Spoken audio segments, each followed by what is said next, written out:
नमस्ते दोस्तों, आज की कहानी है नवरात्रि की शक्ति। आप सभी को नवरात्रि की बहुत बहुत शुभकामनाएं। सुबह की पहली किरण के साथ ही सुधा की आंख खुल जाती है। वह अपने छोटे से गांव में अपने पति और 2 बच्चों के साथ रहती है। उसके पति की गांव में एक छोटी सी दुकान है जहां वह रोजमर्रा की चीजें बेचते हैं। सुधा का दिन भोर में ही शुरू हो जाता है। वह अपने बच्चों को जगाती है और उन्हें तैयार करती है और फिर चाय की चुस्कियों के साथ अपने पति के लिए नाश्ता तैयार करती है। दुकान खोलने से पहले वह अपने पति के साथ कुछ पल सुकून के बिताती है। एक दिन उसके पति अचानक बीमार पड़ गए और उनकी दुकान का सारा भार सुधा पर आ गया। सुधा ने हिम्मत नहीं हारी और अपने पति की दुकान को नया रूप देने का निर्णय लिया। उसने दुकान को एक छोटे से बुटीक में बदल दिया जहां वह हाथ से बने कपड़े और गहने बेचती थी। लेकिन व्यापार में उसे बहुत नुकसान हुआ। ग्राहक नहीं आते थे और जो आते भी थे वो बहुत कम खरीदारी करते थे। सुधा का साहस टूटने लगा। लेकिन फिर नवरात्रि के पवित्र दिन आए। सुधा ने माँ चंद्रघंटा की आराधना शुरू की, उनसे शक्ति और साहस की प्रार्थना की। माँ दुर्गा की तीसरी शक्ति है चंद्रघंटा।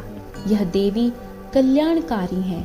नवरात्रि में तीसरे दिन इस देवी की पूजा आराधना की जाती है। देवी का यह स्वरूप परम शांतिदायक और कल्याणकारी है। इसीलिए कहा जाता है कि हमें निरंतर उनके पवित्र विग्रह को ध्यान में रखकर साधना करनी चाहिए। उनका ध्यान हमारे इहलोक और परलोक दोनों के लिए कल्याणकारी है। इस देवी के मस्तक पर घंटे के आकार का आधा चंद्र है, इसीलिए इस देवी को चंद्रघंटा कहा गया है। इनके शरीर का रंग सोने के समान बहुत चमकीला है। इन देवी के 3 नेत्र और 10 हाथ हैं। वे गदा, बाण, धनुष, त्रिशूल, खड्ग, खप्पर, चक्र और अन्य शस्त्र अस्त्र से विभूषित हैं।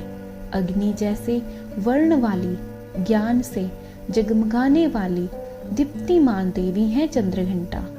सिंह पर सवार इन देवी की मुद्रा युद्ध के लिए उद्धत रहने वाली है। इनके घंटे भी भयानक ध्वनि से अत्याचारी दानव, दैत्य और राक्षस कांपते हैं। नवरात्रि के 9 दिनों तक सुधा ने व्रत रखा, पूजा की और माँ के भजन गाए।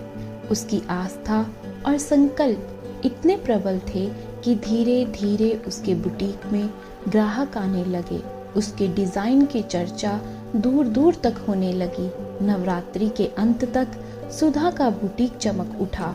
उसके पति भी धीरे धीरे स्वस्थ होने लगे। सुधा की कठिनाइयों ने उसे और भी मजबूत बना दिया था। उसने सीखा कि आस्था और परिश्रम से कोई भी बाधा पार की जा सकती है और इस तरह सुधा ने न केवल अपने व्यापार में बल्कि अपने जीवन में भी सफलता प्राप्त की। माँ चंद्रघंटा की कृपा से उसे नई शक्ति मिली और उसने सभी को दिखा दिया कि विश्वास और संकल्प से सब कुछ संभव है। बस इतनी सी थी ये कहानी।